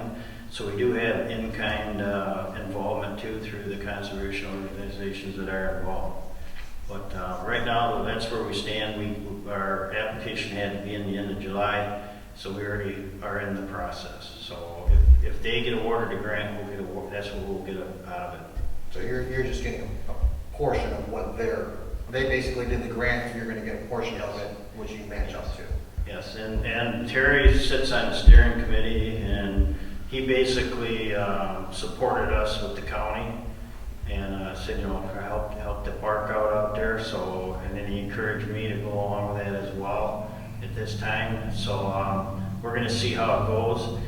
This is something they just started last year. I think they appropriated a little over $4 million last year, and I think this year they're talking like $3.5 million towards it. But it is coming under the general fund, and it is being monitored very closely. And obviously, if they don't see the results for their money, they could stop the grant program at any time. Right. So right now we're in it for this year. We'll see what happens. If nothing happens, we don't get it. I'm gonna proceed, because I started out doing that through the conservation organizations. A lot of them were throwing money into the kitty, so to speak, to help hire the contractor. If I have to go back to that, we will go back to that. So right now we're in the grant process, and we'll know that in January. So basically, what we're trying to do out there is we're trying to improve that park. Since I got involved in the invasive part of it, and people know about it, a lot of people I've talked to tell me that they used to run their dogs and stuff out there, and now they won't even let their dog out of the car out there because it's so bad. So, you know, it's getting used quite a bit, and we want to enhance it. We want to improve the habitat out there so it can be better used by the public. So we're going to move forward one way or the other, but just to keep you guys updated, and I will keep you updated on how the grant process goes, and hopefully you can support us in the future. One second. How long have you been involved with this? I've been involved basically from the beginning. I think we formed in '97. I've been on the board quite a while, and I have quite a folder here, because back in the late 90s and the early 2000s, the former supervisor, Dave Birchler, our planner, myself, I think there was Owen and Terry Welch, our attorney at the time, got together because we did want to do something with Wetzel.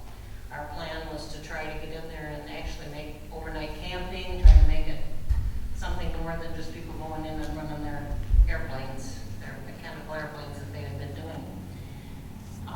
So we did try. We were trying to we had many meetings in Lansing. I went to Lansing. We met with the people at the DNR involved in Elginak.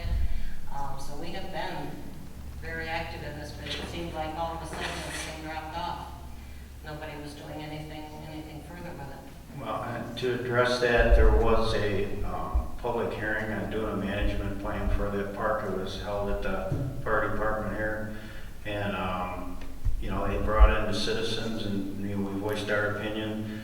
Then there were shareholders that they picked, you know, some, like we were one of the ones that were picked to be a part of it, and they came up with the management plan that went to Lansing. It was supposed to come back for us to tweak if we had anything we wanted to do different, and then the final phase, it was a 3-phase thing. The final phase was going to be the funding to actually do the project. Well, it's still in Lansing from phase 1. You know, due to the state's financial situation or whatever, quite frankly, you know, even Terry tells me that if it wasn't for us groups, that nothing would happen at Wetzel because it's so far down on their list of priorities. Dennis Wilson runs Algonac State Park, that's under his jurisdiction. And Algonac State Park is one of the busiest parks in the state of Michigan. It's like in the top 5, so you can imagine how much time he's got to come out to Wetzel. I mean, he helps us on the cleanup, and he sends a guy once in a while to mow the trails. But it's just hard, you know, and then same with Terry, he's responsible for this whole area, and they're doing a big project up in St. John's Marsh, he's involved in, he's on the island, he's up at Port Huron. So, you know, he's stretched too. So right now it seems to be the way the state is handling things is that they're more encouraging to conservation groups and people getting involved. Obviously, Terry would oversee anything we try to do out there, but they're very receptive to outside conservation groups getting involved in some of these state holdings, just to improve them because they don't have the finances or the manpower. So, I mean, that's kind of a good thing in a way because the people in the area that really care about it have an opportunity to try to improve it. I think it's a good system. Terry's been very cooperative. You can see we had 2 meetings with him, and he did exactly what he said. He said, I'll go out there, I'll walk that, I'll come up with a plan, and I'll give it to you guys, you know. And basically, he said, you know, you're on your own to put together the volunteers, the finances, whatever. I'll get all permits. I'll deal with the DEQ or whatever, you know, we have to go through to be able to spray and all that kind of stuff. He said, I'll handle all permits and stuff. You guys can handle the rest of it. So, I mean, I kind of took that as a challenge, and here we are. We're in the grant process, and if the grant process does not favor us this time, we're going to move forward. I hate to wait another year because it's such a mess out there. Yeah. But the same token, everybody's saying, you know, if the state's going to give you some money to do it, and not use their money, you know. So I understand that. So we'll wait one more year. The trouble with this whole control of this stuff, though, is it's done in the fall. So right now, we're not even to this fall, and we won't be doing anything the next fall. One way or the other, whether I get the grant or we do it on our own, we're talking, you know, a year from this fall. So that part's frustrating, but at the same token, if we get support on that through this SISMA, then it'll be good. In the meantime, keep you guys informed, and if you know, you want to feel like you can be involved any more than that with us, we greatly appreciate it. Going back to what you brought up, Karen, about the plan, it's my understanding that if we did not do that plan, get it initiated, at that time, the park would have reverted to the state. But because we did that plan with Dave Birchler and all that, you can talk to Dave about it, but I'm sure that's the way it fell. Because it was initiated, it did not fall back, it stayed. You know, We don't own, as a municipality, we do not own that property.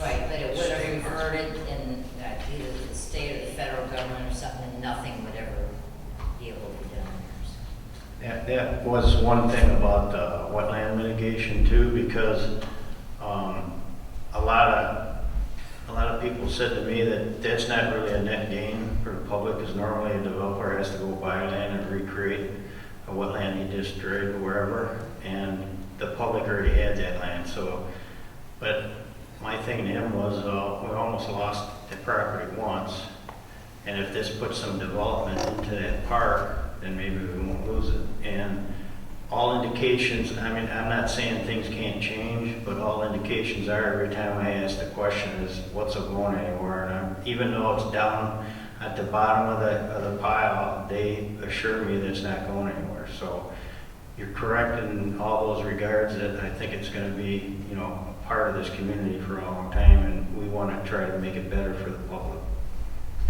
Thank you. Thank you very much for your hard work. Appreciate it. Very commendable, all the work done on this. So. Steve, what is that considered? In terms of what you'd be approving? The Do you think spending, that finance it? donation. Donation, yeah. No, I That's what I don't, mean. yeah, no, I don't think this would be a donation at all. I think the park is located, there is parkland in the township, and it's a recreational park, public park area to which you would be expending funds, so it would be a public expenditure. What it would be a contribution toward the grant. Approval to expend money to provide matching funds, I think is more of the technical term. I just wanted That to doesn't know mean the amount.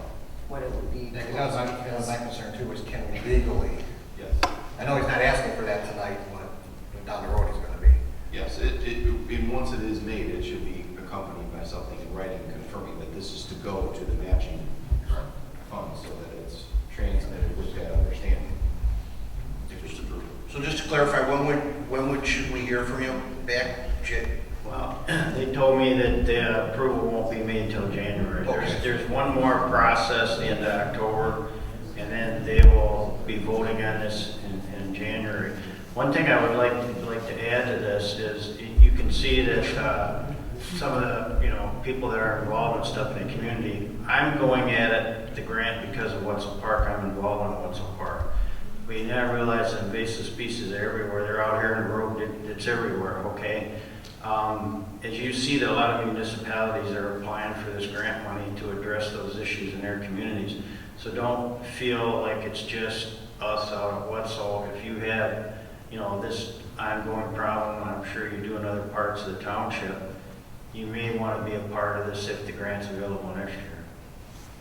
Very good. One question, Council. Is there anything that can be done at this point to slow the growth some before you do the major work on it? No, that's, Nothing. Frank Whitey, they've been dealing with for years, and they experimented a lot at St. John's Marsh. That's where they're trying to learn about it. At this point in time, the only way is this herbicide treatment, and it has to be done in a certain way. Like I said, it has to be done in late August, early September. Then it has to be cut because the stuff's 10 foot tall, so you got a lot of biomass you have to dispose of. And then whatever comes back up, you got to hit again. And one thing to keep in mind is this is never going to go away. I mean, it's never going to end. So our approach to it is to go through this process of hiring a contractor, because there's so much of it there that's beyond our control as volunteer organizations do. But if we get it under control, then through the friends and other partners, conservation groups, we're going to try to maintain it ourselves to so don't let it get out of control, and the cost won't be so much. Manageable level. Yeah. It literally will take over everything. Yeah. You will not be able to utilize it in any way, shape, or form. Yes. I got a question. Didn't they dump grass in there, stuff on the river? Loads and loads of seaweed or whatever at one time they dumped? Well, I don't know what they did years ago, because they did do a lot of dumping in It hasn't there. been that long. Like I say, well, when they did the wetland, they did it all there on site. They pushed it out. They made the wetlands all on site. They didn't haul nothing in. They didn't haul nothing in there and dump? No, they did everything on site. Matter of fact, at one part where you go to where the sign is, at Waterman and New Haven, up in that corner, you go in there, and that's where the blacktop parking lot handicap trail is. You'll see a big hill out against the woods. That's some of the dirt where they had so much dirt from pushing out that wetland. They just put it in a big berm out there, but it was all built on site. That was supervised through the Wildlife Division, which was Ernie Kafkas at the time. Yeah, I thought the they came out DNR. of the river Yeah. or something there. Yeah, no, they, For a place to get rid of that stuff. no, that wasn't a dump site. It was all built on site. At first they went in and did a study to make sure it was suitable to build a wetland, and basically what happened on that is we were organized for a while. We hadn't done anything out there really, and some of the higher ups in the Park and Rec part of the DNR recognized that fact, and they're the ones that kind of pushed to have this mitigation done there. And like I said, a lot of people didn't support it until you explained to them that you almost lost the place, and we'll take any kind of development out there just to preserve it. And the way the indications are right now, it's going to preserve it, because they're saying they're not getting rid of it. So we just got to make it better. Thank you, Mike. Okay, so no action taken at this time, but look for a revisit sometime in January or February, correct? Thank you much, appreciate the information. And Good job. with that, I make a motion to remove Friends of Wetzel State Recreation Area Matching Grant Fund until we are brought back more information. Support. Motion by Clerk Keith, supported by Trustee Boyd. Any question or discussion? Should you just let us know when you want to get that back on there again, and then we'll do it. Thank you much. All those in favor? Aye. Opposed? Motion passes. Thank you. Fire Department Shared Employee Services. Chief Boucher. I sent everyone a letter a week or so ago. This is an idea, a suggestion, a proposal that I've come up with after Marty and I talked extensively about this. And I sat down with Karen and talked to her about it. And she recommended, agreed with me, and make a recommendation in writing and for discussion up with the board. So, as the letter states, the previous dispatcher, she was overwhelmed by the job duties, and so she resigned after only approximately 2 months. The other person that was on the list was unqualified to hold the position, and that is what has brought us here today. So it's an idea that I'd like to just float past the board and see what your feelings on it are. And I got response back from Jody, and in response to Jody's comments back would be maintaining that employee here, but bill the fire department for services at her rate of pay, if we were to move forward on it. So that's just another suggestion. So Could she do this on Fridays? When the office is here and closed? Just go up there and do all the secretary work? I imagine she could, yes. Because then it wouldn't affect here at all. It could just be a second job for her. That's a great idea. This is a suggestion or an idea. Because I actually had the same concern as Jody. Legally, can we separate the two? And I think that's, I mean, if she can go up there on Fridays and do the work, she can still do her 30 hours here, plus hours there. It's even better for her. That would be a great idea also. But is she needed here 30 hours at this point in time? Well, Because I know the issue that's is how that over the last few years, we've talked about how different employees don't work different days because there's really nothing. The building department is slow, so if she goes there Thursday afternoons or But The only- taking then the she day falls off. short, or then she falls short of her 30 hours to get her benefits here. The only comment on the issue on Friday, Chris, is I don't work Fridays.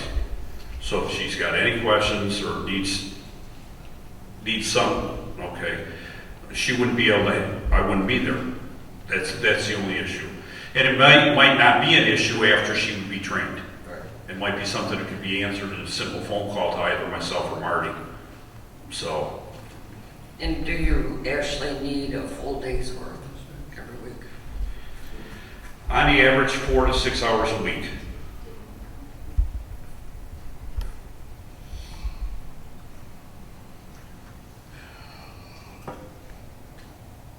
Well, I'd like to comment on this.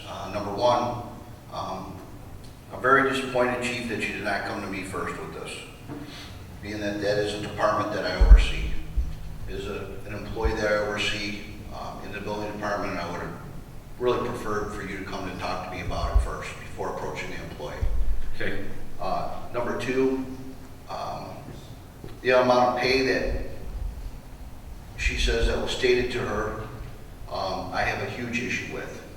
We have people that are over her that don't make that amount. And to me, that's a detriment to morale and to their value in the township. We just started with Amy doing other cross-training. That's not complete. So to have her take on another job, I think is an issue. And especially take on another job where she would make significantly more than people that have been doing it for a long time is a huge issue, because it just doesn't become a dispatch person at that point, where they're coming in at all hours of the night and things of that nature, where I can see the justification and pay for somebody that's getting out of bed and driving to a site and everything. And that Jody had pointed that out too. To justify somebody making, that just got here, $3 to $4 more than somebody that's been here 13 years doing multiple tasks, I think you can see what that does to morale. I think it's, like I said, a detriment to the work environment here. As to one who always touts the chain of command, I think proper procedure would have been coming to me first, sitting down, having a plan of action regarding this, and then speaking to the board in one of our meetings that we usually have in discussing these things, and definitely not going to an employee and talking about money. That I believe was way out of line. I don't feel at this time this would be productive because of that scenario. I think it could be discussed in a meeting with all of us to try and come up with some type of solution. I think there's a lot of things employee related that we have to figure out still here. But to go to the employee first, and I would never want to hold Amy back or hold any employee back from furthering themselves here. Sure. But at the expense of other employees who've been here, I have an issue with it. I take great issue with it. That's how I feel.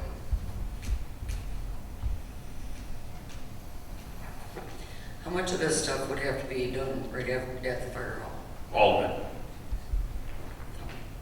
Yep. And I don't remember, did your email say something about eventually becoming actual dispatcher, responding to calls? If she was interested. Well, I think for the time being, we need to go back to the drawing board on this and just think it through a little bit more. Sure. Steve's looking over the questions that I have legally. Okay. And that's all I think. I think the idea is solid, just gotta cross some T's and dot some I's. Sounds good. I would suggest that we table it. I'll make a motion to table. I'm sorry, Mayor. Sorry, no, but I would suggest too that we set up a meeting regarding all personnel usage with all the board members and maybe the heads, the department heads involved. That way everybody will be involved, everybody will be on the same page on what's going on for future. Sorry, I don't know. I'll make a motion to table the fire department shared employee services until more information can be compiled on how to go about it. Support. Motion by Trustee Boyd, supported by Clerk Keith. Any other questions or discussion? All those in favor? Aye. Opposed? Motion passes. Thank you. Thank you. That's a stay right there. Fire Department Station 1 air conditioner replacement. Then this is just for you to talk through what transpired so that it's in the minutes. Oh, okay. The AC unit broke completely while I was at Station 1, while I was on vacation. Cam sent me a text, and I followed up on it Monday. We had a company come out which would have been a week ago today, and they came out and spent an hour and a half going through our system. And the average lifespan on a commercial unit is 20 years, and ours is 26 years old. And the compressor was completely locked up, no way to be repaired. So emergency repair or replacement had to be done, and they were able to do it within 2 days. They had 2 guys out on Wednesday and replaced the air conditioner, and that was last week when it was 92. Say, why was it an emergency? Yeah. It actually took a full day for the temperatures to actually come back down to normal inside the building. When they started working on it Wednesday, it was 95 degrees registered in the training room. So, go ahead, Ron. I agree that it was an emergency, has to be done. Do you have a cap on your emergency repair? No, there's, authority? I think it's, I was trying to remember what it's like, language. it's like $700 or something. $750. I don't know that you had the emergency part. Steve? Allison? I don't have it handy, so I just want to make sure that that's followed. And that's why I. for I bulk guess- purchases, it's $1,000, you know, if we want to go out and buy something. As far as I know, there, you know, unless something got drawn up recently. No, we do have an emergency repair authorization to cost cap. And I just want to make sure that that's falls within this. If not, it's got to be board approved. Well, and it's gonna be because, Sure it is. I make a motion to approve the air conditioning replacement that Chief Boucher did on an emergency basis. Support. Motion by Clerk Keith, supported by Trustee Turchi. Any other questions or discussion? All those in favor? Aye. Opposed? Motion passes. Thanks again. Is there a cap amount there, Attorney General? And I know there was a cap amount that, because I believe it could have been you, it could be me, it could be. There is, and I can't recall it. I want to make sure that.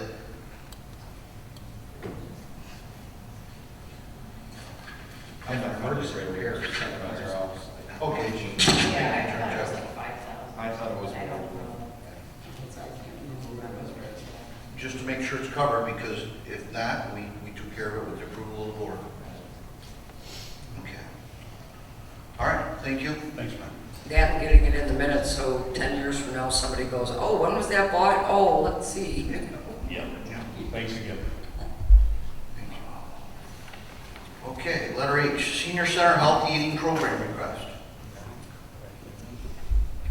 You know, I read through this, and I think this is really a great thing, even right down to collecting the $10 and giving it back if they complete it. I talked to Luann quite a bit about it, and it sounds like something just perfect for this.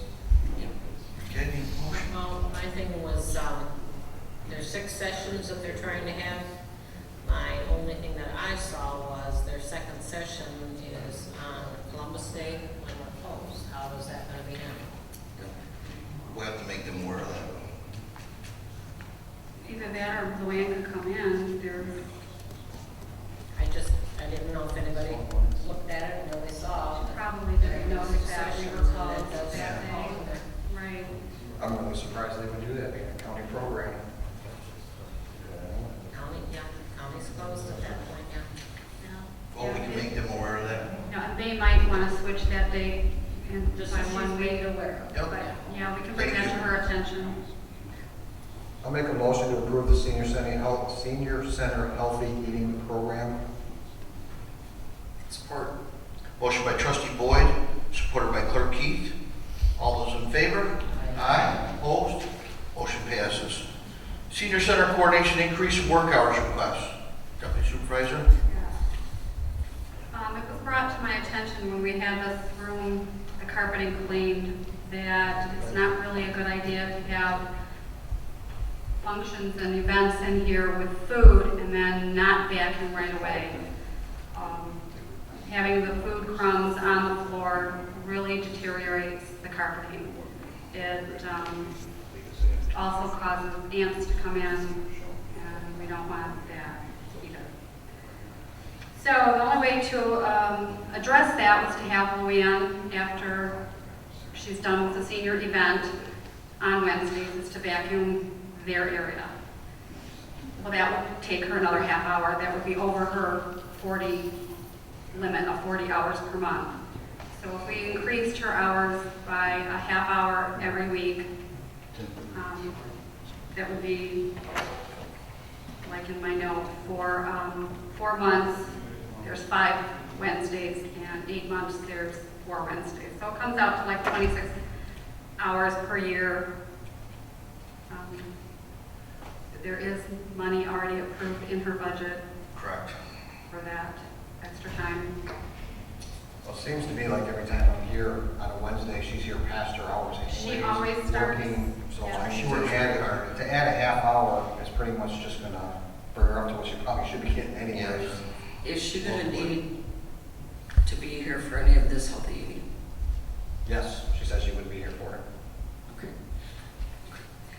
Instead of doing the half hour, because that would give you 42 hours a month, and as you stated, there's some months that have more than 4, blah, blah, blah. I make a motion to increase her hours not to exceed 45 hours per month.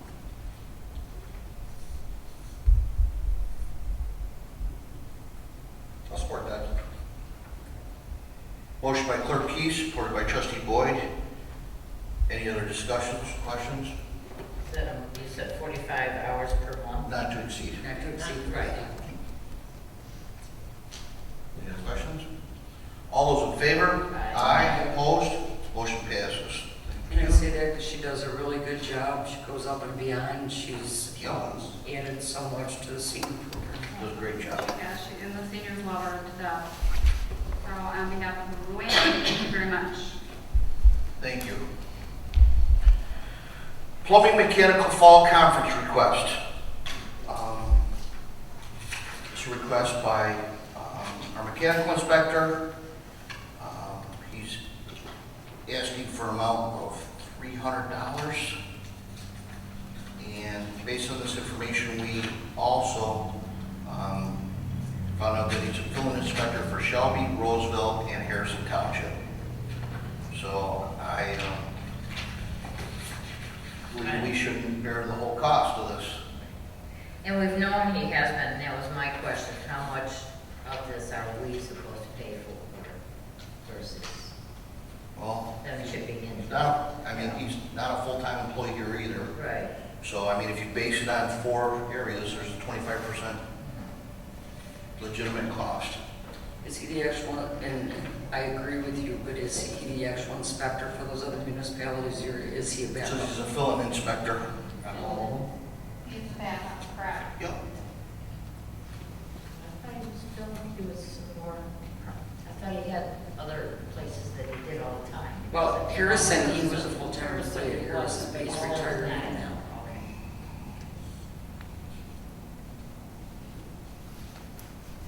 I know there's situations before where they have shared, so I just thought it was kind of a large amount that I think we're doing all the training, paying for it here, and I think the other communities should. Yeah, because they're benefiting too. They're benefiting from it, yes. And those are not poor communities. I could see us doing a third of it because he's our only. He's backing up the other ones, and maybe they could take on the other $200. We're paying, this normally, the meeting he goes to is what, 25 per month usually? And that's just like a one creditor. And we pay for that in full. There's no overnight, where is this at? This is an overnight. Yeah. It is an overnight. I think if we do this, if he's gonna turn in mileage, I think we also have to point out that we have the township cars here, and if he's going to a training, then you should use the township car, because that's in the policy manual rather than turning in mileage. But is he authorized to use the card? That I don't know. He is? And I would say it's the building department vehicle versus the car. Yeah, either way, just always have to turn in mileage, because that can get quite expensive. Yep. I'll make a motion to approve $100 towards the plumbing mechanical fall conference request, and also that he be informed that he's to use the township car if he plans on turning in mileage, per the policy. Support. Motion by Trustee Boyd, supported by Trustee Churchy. Any other questions or discussion? All those in favor? Aye. Opposed? Motion carries. Township server purchase request.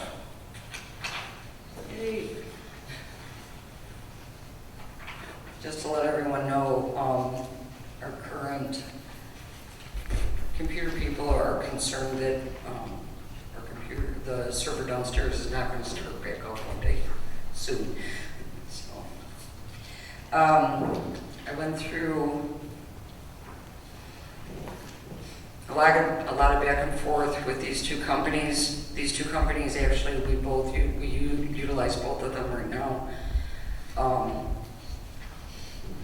If you look at the second page, I'll kind of walk you through, because I did this with Chris earlier. This shows the cost of the actual server. It's about midway through the page. I believe there is an error in AE&Es, and I could not get back in touch with them to have them look at the amount. So I believe that really these servers would almost be complete the same cost or very close to it. The tech care, on the other hand, there's a big difference in the two different companies. And as I pointed out on the front page, High Tech gives us on-site service, which most of the companies out don't anymore. They also give us the remote. It's normal for me to get a text message from High Tech on the weekend, at night, whatever, when something comes up on their remote testing. And he'll tell me, just to let you know this is going on. I'll be there first thing in the morning because I think there's an issue. We're not going to get that from some of the other companies out there because they don't do. A&E would send somebody, but it would be probably an extra cost, and they're coming from home. So it was the 5-year extended warranty that you said was the issue? Yeah. The prices, because it's very hard to believe the difference there. I had them both double check their numbers like 3 times.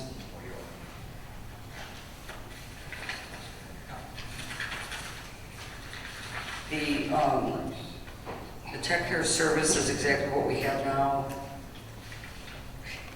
Only we would be paying for it annually instead of.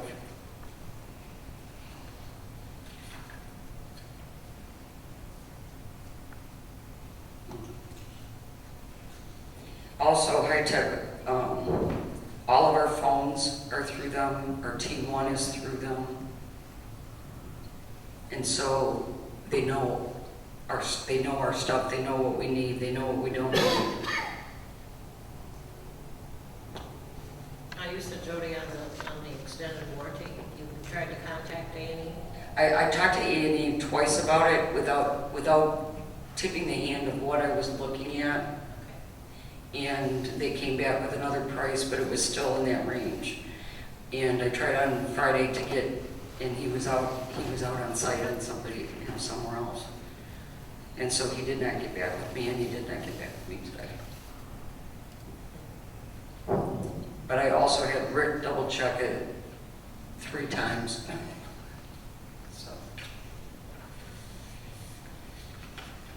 This was budgeted for. I budgeted actually $20,000 for the server purchase.